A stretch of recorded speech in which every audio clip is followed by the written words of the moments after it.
Good morning all of you. Good morning students. देखिए आज मैं आप लोगों को जूरिस्प्रूडेंस पढ़ाऊंगा। जूरिस्प्रूडेंस में क्या पढ़ा रहा था मैं? जूरिस्प्रूडेंस में मैंने रूढ़ि पढ़ाई, विधि के स्रोत के रूप में रूढ़ि पढ़ाई। अब क्या पढ़ाना है आप लोगों को? पढ़ाना विधायन, चाहे विधायन पढ़ाना है, लेजिस्लेशन, ठीक है, विधायन पढ़ाना है।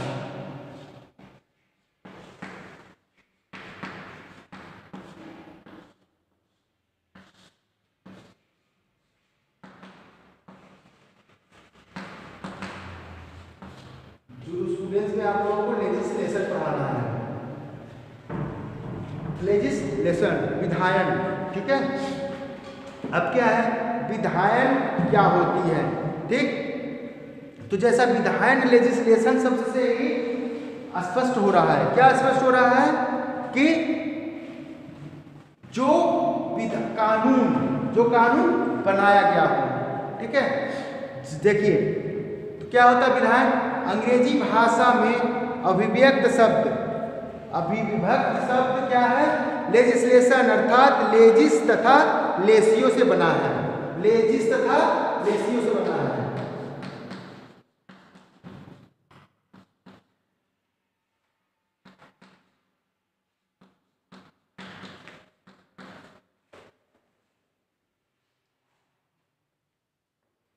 लेजिस तथा लेसियो से बना है।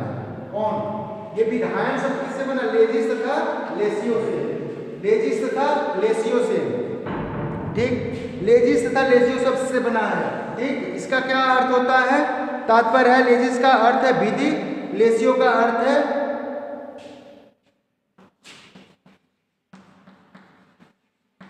लेसियो का अर्थ है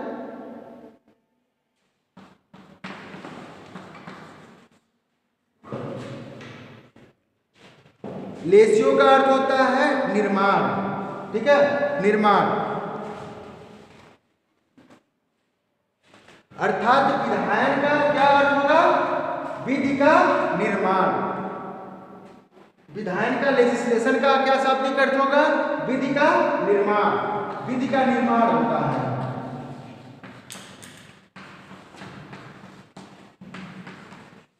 विधि का निर्माण।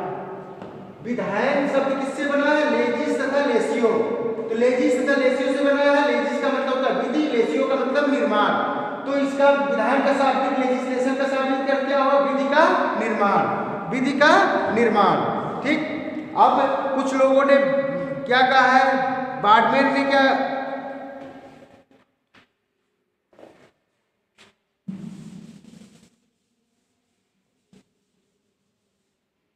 बाडेन हीमर ने क्या कहा है?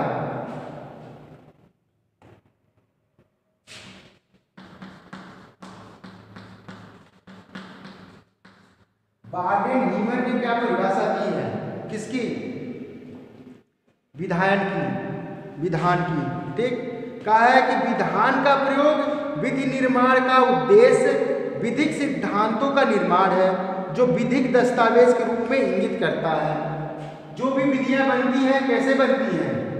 विधायन, लेजिस्लेशन जो होता है, विधायिका क्या करती है? विधि बनाती है।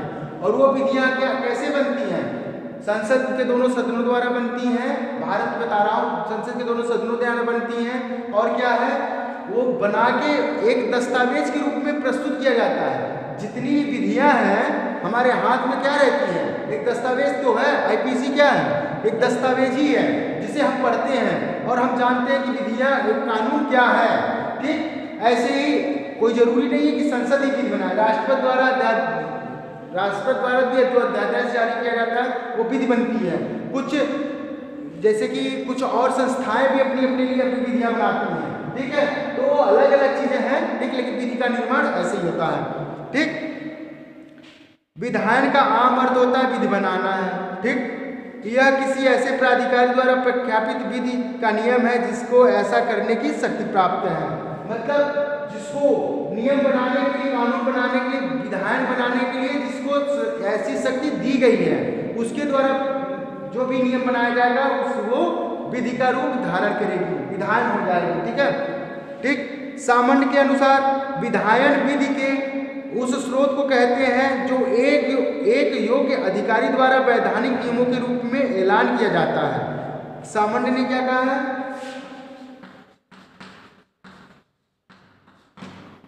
सामान्य के द्वारा क्या, सामान्य ने क्या कहा? सामान्य ने कहा कि विधायन विधि के उस स्रोत को कहते हैं जो एक योग्य अधिकारी द्वारा वैधानिक नियमों के रूप में ऐलान किया जाता है। योग्य अधिकारी द्वारा वैधानिक नियमों के रूप में जिसे घोषणा की जाती है वही विधायन होता है। कौन कह रहे हैं? सामान्य कह रहे हैं। प्रोफेसर ग्रे ने विधायन को क्या कहा है?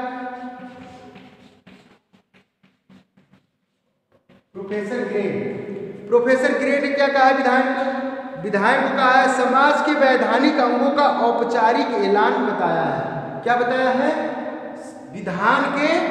विधान को समाज के वैधानिक अंगों का औपचारिक ऐलान है। ठीक है, समाज के वैधानिक अंगों को का औपचारिक ऐलान कह रहा है। कौन? ग्रे कह रहे हैं। ठीक है, उसे ही ये विधि मान रहे हैं। ठीक, अब क्या है? अब है विधायन के भेद। विधायन का अर्थ हो गया, परिभाषा हो गई। विधायन के भेद क्या है?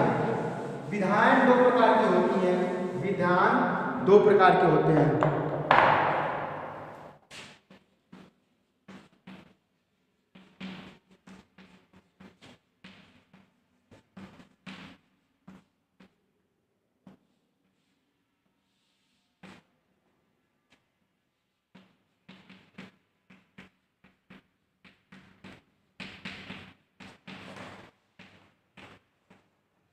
दो प्रकार की होती हैं विधायन। दो प्रकार की होती है। कौन कौन सी होती है? एक सर्वोच्च विधायन, दूसरा अधीनस्थ विधायन। पहला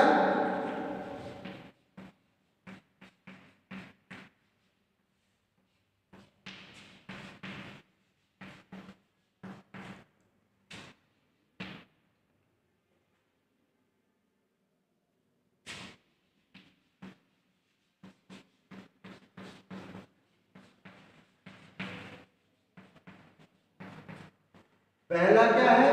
विधायन जो है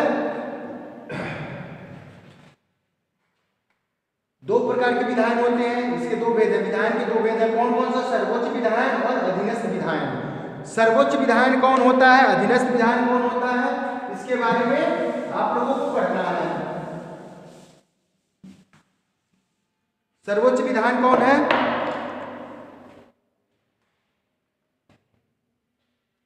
सर्वोच्च विधायन किसे कहते हैं? सर्वोच्च विधायन राज्य की संप्रभु शक्ति द्वारा निर्मित होती है। राज्य की संप्रभु शक्ति द्वारा निर्मित होती है। ठीक, इसलिए राज्य के भीतर कोई अन्य सत्ता किसी भी प्रकार इसे नियंत्रित नहीं कर सकती। उदाहरण के लिए संसद संप्रभु है।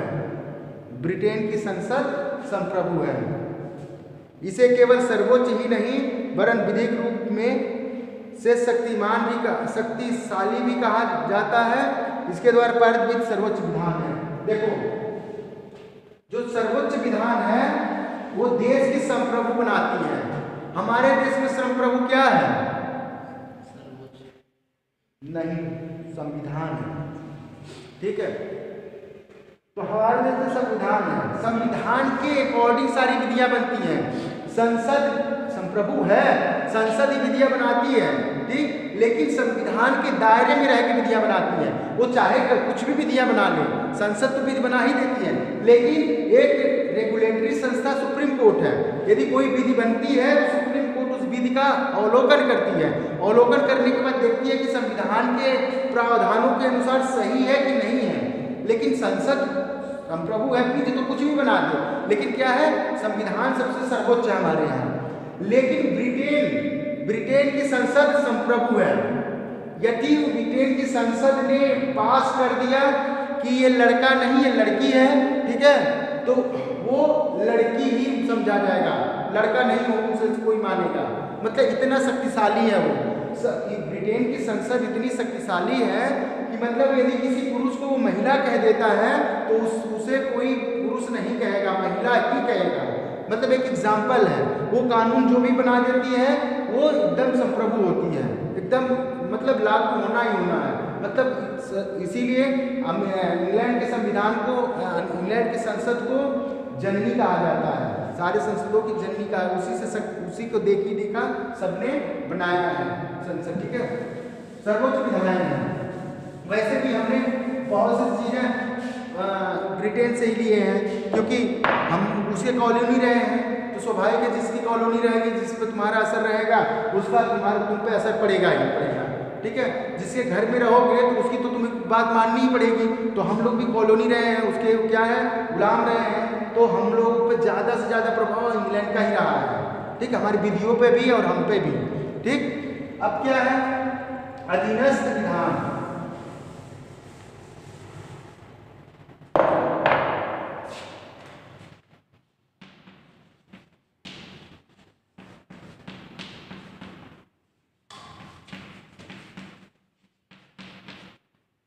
अधीनस्थ विधान, ठीक, चाहे विधान हो चाहे विधान हो, ठीक है, अधीनस्थ विधान।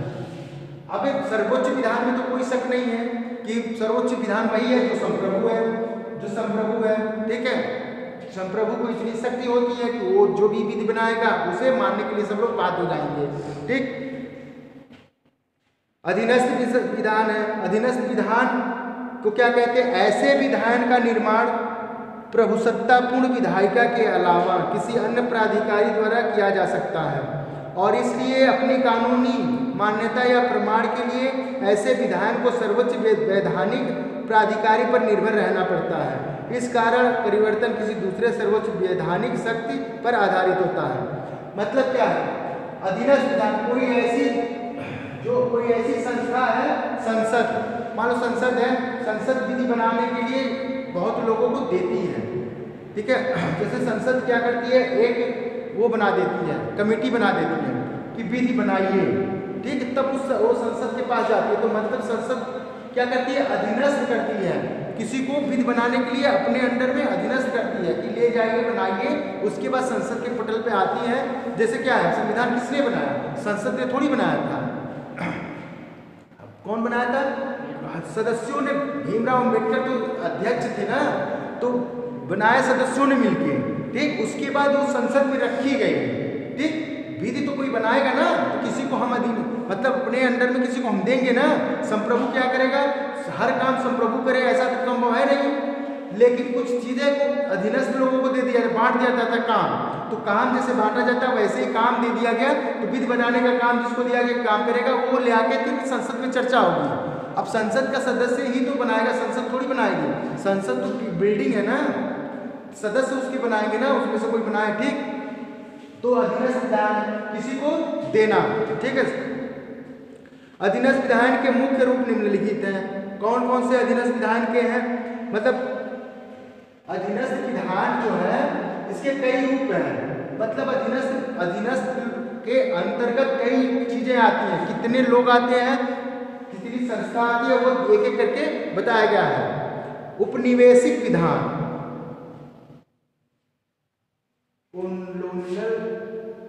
इसमें क्या है, निम्नलिखित अधीनस्थ विधान। पहला क्या है, उपनिवेशिक विधान।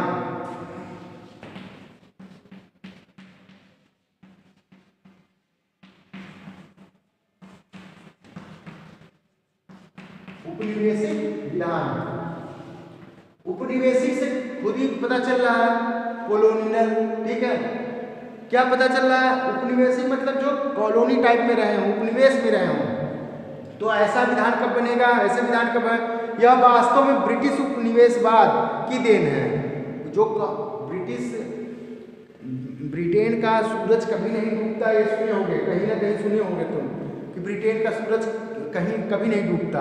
क्यों नहीं डूबता बताओ। कभी उसने भारत को कॉलोनी बनाया, फिर अमेरिका को कॉलोनी बनाया। तो हमारे यहाँ जब रात होती है तो अमेरिका में क्या होता है, दिन होता है, ठीक। अमेरिका में जब रात होगी तो हमारे यहाँ दिन होगा, ठीक। तो ऐसे इसीलिए कहा जाता है कि इंग्लैंड का सूरज कभी नहीं डूबता, क्योंकि वो कॉलोनी क्या है, कम से कम उसके अंदर में 52-54 देश ऐसे हैं कि जो गुलाम उसके रहे हैं। ठीक है। तो कोई इस छोर पे है, कोई इस महाद्वीप में, कोई अमेरिका महाद्वीप में, कोई ऑस्ट्रेलिया महाद्वीप में है, तो कोई एशिया में, तो कई देश है, एशिया है, यूरोप है, यूरोप में तो खुद इंग्लैंड है, ठीक है। तो यूरोप का कोई देश गुलाम मुल्क ने बनाया नहीं था, तो यूरोप में है, तो यूरोप में खुद ही है, ठीक। तो ऐसे ही सब जानते हो, तो इसीलिए कहा जाता है उसका सूरज कभी नहीं डूबता था, ठीक। ये नहीं है कि उसके यहाँ दिन हरदम दिन ही होते हैं, ऐसा नहीं है। कॉलोनी बना रखा था ना, तो कभी यहाँ कभी वहाँ। भारत है तो भारत है, अमेरिका है, अमेरिका 1776 में आज़ाद हुआ है, भारत 1947 में आज़ाद हुआ है, ठीक। तो ऐसा है, तो इसलिए उसका सूरज नहीं डूबता था। उपनिवेशिक विधान मतलब ये क्या करता था, इंग्लैंड क्या करता था, हमारे लिए कानून बनाता था। इंग्लैंड देखना, चार्टर 1919 का चार्टर, 1935 का चार्टर, ये कब बना है? 1857 के चार्टर, ये कौन बनाया है? इंग्लैंड ने ही बनाया था, हम पर शासन करने के लिए। तो ये सारे एक्ट जो बने, 1873 का चार्टर, 1885 का, ठीक, 1925, ऐसे बहुत से चार्टर हैं, बहुत से चार्टर हैं। 1947 के पहले बहुत से चार्टर आए हैं, तो वही कानून था। तो वो उपनिवेशों के लिए, जिसकी कॉलोनी थी उनके लिए वो कानून बनाते थे। तो ये मेनली क्या है, इंग्लैंड की देन है, ठीक। इसका मतलब उस विधान से है जो अधीनस्थ एवं उपनिवेशिक व्यवस्थापिका द्वारा निर्मित होती है। मतलब उसने अपनी व्यवस्थापिका द्वारा हम पे शासन करने के लिए कानून बनाता था। तो उपनिवेशिक विधान हो गया कि नहीं होगा, ठीक। अब दूसरा क्या है, कार्यपालिका विधान।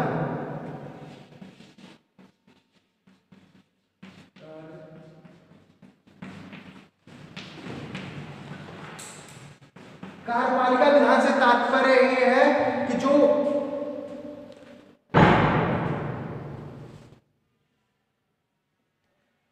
कार्यपालिका विधान का तात्पर्य है कि ऐसे विधान से कि जो कार्यपालिका द्वारा बनाया जाए।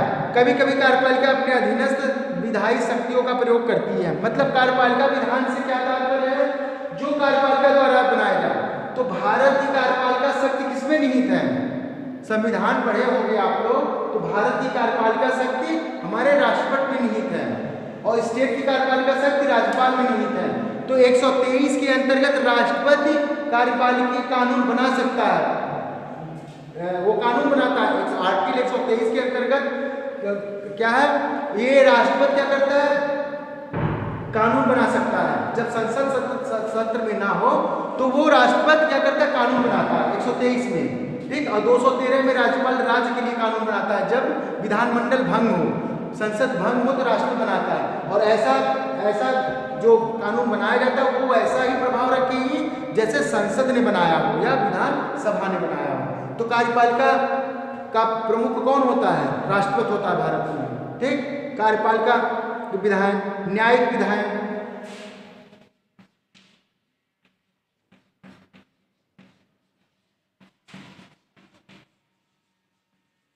न्यायिक विधान या विधान, ठीक है।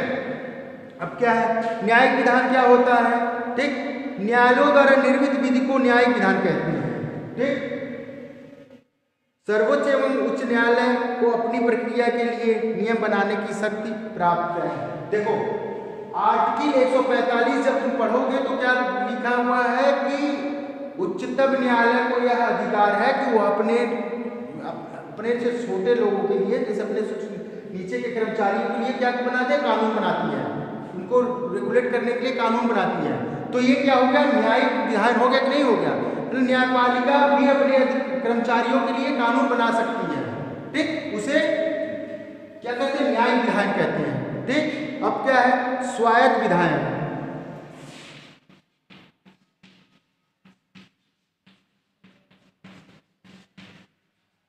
स्वायत्त विधायन या विधान, ठीक है। स्वायत्त विधायन ये क्या होता है, ये विधायन स्वायत्त संस्थाओं द्वारा निर्मित होती है, जैसे म्यूनिसिपल बोर्ड, यूनिवर्सिटी इत्यादि द्वारा बनाए जाते हैं। देखो कभी कभी यूनिवर्सिटी भी नियम बनाती है, अपने लिए यूनिवर्सिटी नियम बनाती है। यूनिवर्सिटी आर्टिकल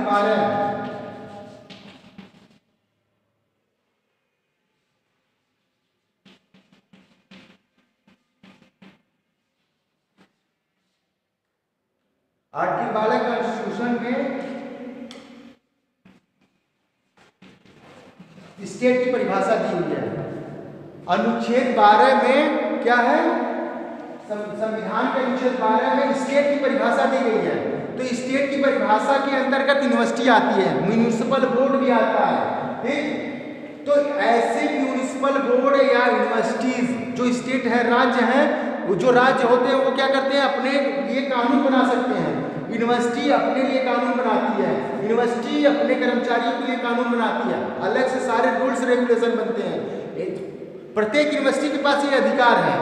ये नहीं है कि एक यूनिवर्सिटी के अपनी यूनिवर्सिटी अपने लिए कानून बनवा सकती है, ठीक। तो ये स्वायत्त विधायन जो होता है, ऐसी संस्थाएं जो स्वायत्त हैं वो क्या करती हैं, अपने कर्मचारियों के लिए, अपने स्टूडेंट जो है, अपनी संस्था के लिए कुछ कानून और नियम बनाते हैं। तो ऐसी संस्थाएं स्वायत्त संस्थाएं हैं जो कानून बनाती हैं। म्युनिसिपल बोर्ड हो गया, ये स्वायत्त, ये भी हो गया, और भी बहुत संस्थाएं हैं, ठीक है। वो क्या करती हैं, नियम बनाती हैं, ठीक है।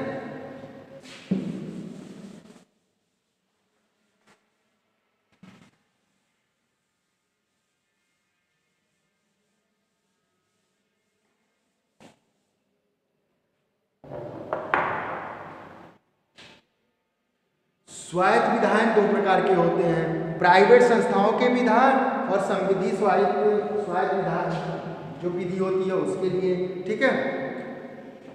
संविधि स्वायत्त शासित निकाय, ठीक है, ये हो गया। एक लास्ट रह गया नगरपालिका विधायन, पांचवा रह गया नगरपालिका विधायन।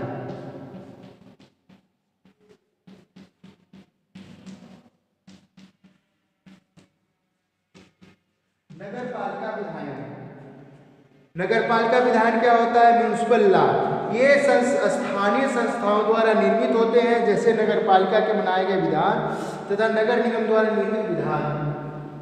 नगरपालिका भी नियम बनाती है, नगर निगम भी नियम बनाती है, उसे ही क्या कहते हैं, नगरपालिका विधान।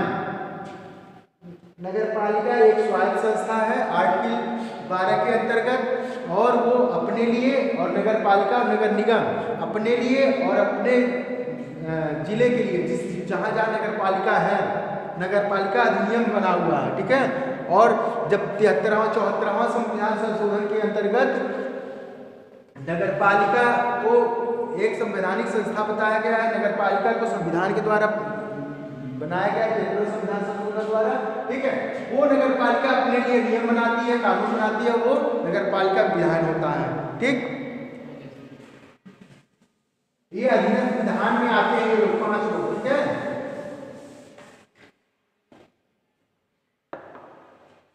अब विधायन के लाभ क्या है, विधायन के लाभ क्या है, ठीक है। चलो आज के लिए इतना ही।